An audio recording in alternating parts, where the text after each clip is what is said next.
आज बात करेंगे मलिकुल हिंद सुल्तान हिंद आजादी की लड़ाई के महान योद्धा मुगल एम्पायर के आखिरी बादशाह बहादुर शाह जफर के बारे में, क्योंकि आज के ही दिन 24 अक्टूबर 1775 ईस्वी में बहादुर शाह जफर दिल्ली में पैदा हुए थे और वे अपने अंतिम सांस तक अंग्रेजों से लड़ते रहे, हिंदुस्तान को आजाद कराने के लिए संघर्ष करते रहे।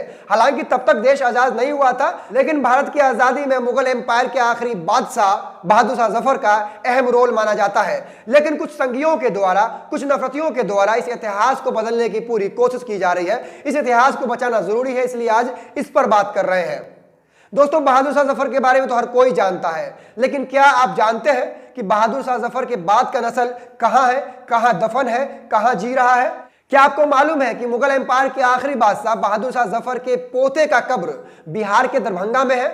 और आज उस मजार की हालत इतनी दयनीय है कि आपको देख करके हैरत होगा कि इतने महान व्यक्ति कि जो मालिकुल हिंद रहे, सुल्तान हिंद रहे, आजादी की लड़ाई के महान योद्धा रहे, मुगल एम्पायर के आखिरी बादशाह बहादुर शाह जफर के पोते की कब्र, उनका मजार इतने बुरे हाल में, इतने बुरे अवस्था में है। क्या इस पर प्रशासन को ध्यान नहीं देना चाहिए? क्या इस जगह का रखरखाव नहीं होना चाहिए? अब आप कहेंगे कि बहादुर शाह जफर के पोते की कब्र दरभंगा में कैसे है? तो यह जानने के लिए आपको इतिहास में जाना होगा। मैं आपको आगे बताऊं उससे पहले मेरे बारे में जान लीजिए। मेरा नाम है फखरे आलम फारूकी, आप न्यूज पोस्ट देख रहे हैं। बहादुर शाह जफर, जिन्होंने अपने अंतिम सांस तक अंग्रेजों से लड़ाई लड़ी, उनका बेटा मोहम्मद दारा बख्त, जिनका सबसे बड़ा बेटा, जिनका नाम मिर्जा जुबैरुद्दीन बहादुर शाह गोरगन है, उनकी कब्र दरभंगा में कहां है और कैसे है? तो बात 1881 ईस्वी की है, जब दरभंगा के राजा लक्ष्मेश्वर बनारस किसी काम से जाते हैं। वहां जाने के बाद उनको मालूम पड़ता है कि मुगल एम्पायर के आखिरी बादशाह बहादुर शाह जफर के पोते बनारस में है और वो बदहाली में जीने को मजबूर है।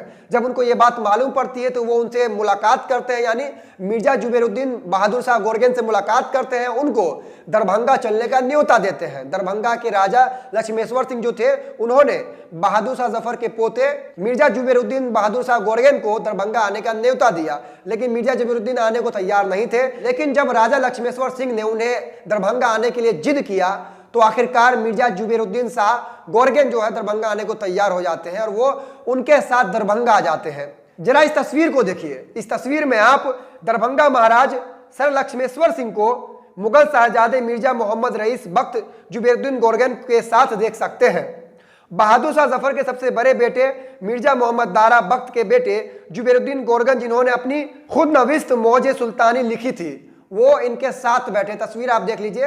तो इस तरह से बहादुर शाह जफर के पोते मिर्जा जुबैरुद्दीन ने अपनी बाकी की जिंदगी दरभंगा में ही बसर की। उन्होंने अंतिम सांस भी दरभंगा में ही लिया। जब उनका इंतकाल हुआ, जब उन्होंने इस दुनिया में फानी को अलविदा कहा, तो उनको सुपुर्दे खाक दरभंगा के सरजमी पर ही किया गया, जहां आज भी दरभंगा के दिग्घी पोखरे किनारे बहादुर शाह जफर के पोते मिर्जा जुबैरुद्दीन बहादुर शाह गोरगन की कब्र मौजूद है। और कब्र को एक मजार नुमा शक्ल दिया गया है, लेकिन उनका मजार जो कब्र है वो बद से बदतर हालत में है। दरभंगा के दिग्घी पोखर पर लेटे ये शख्स उस नस्ल के हैं जो नस्ल सुल्तान हिंद रहे हैं, मालिकुल हिंद रहे हैं, आजादी की लड़ाई के महान योद्धा रहे हैं, मुगल एम्पायर के आखिरी बादशाह रहे हैं। उस नस्ल की कब्र और मजार जब इस हालत में है तो एक सवाल तो बनता है कि दरभंगा प्रशासन आखिर क्यों नहीं इस कब्र की देखरेख करती है और यहाँ का रखरखाव करती है। मिर्जा जुबैरुद्दीन शाह बहादुर गोरगन की कब्र आज बद से बदतर हालत में है, लेकिन यहाँ देखने वाला, समझने वाला कोई नहीं है। इतिहास को मिटाने की कोशिशें की जा रही है, इतिहास को बदलने की कोशिशें की जा रही है। इसलिए इस वीडियो को शेयर कीजिएगा